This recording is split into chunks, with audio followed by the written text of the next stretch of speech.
we turned the page last November. We beat the left at the ballot box, but this is what I'll close before we go to Q&A with. This is the hard part for us. Beating the left in some ways was the easy part, actually, in the scheme of things. The harder part now lies ahead. And that question is, who are we and what do we actually stand for? Not just what are we against, but what are we for? Not just as Republicans or as conservatives, but as Americans. And that part's going to be the hard part we have ahead. We beat the left last year. But now it's not what are we running from. The question is, what are we running to?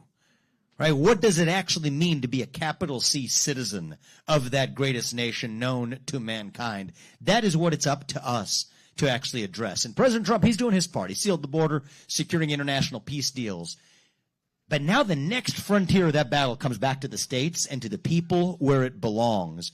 And it's up to us here in Ohio, I believe, to set an example for the rest of the country to actually follow, to be governed like the conservative state that we actually are, to do it in a way that is not combative for the sake of being combative, but actually allows a lot of conservatives in the state to recognize that they're actually conservative without yet knowing it about themselves, right? A lot of Republicans that don't yet know they are Republican.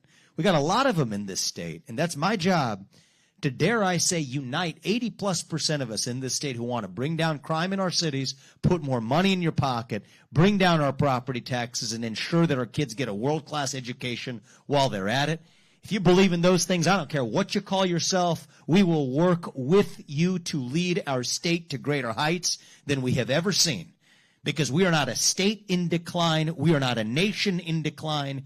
We are a state and a nation still in our ascent, on our way up.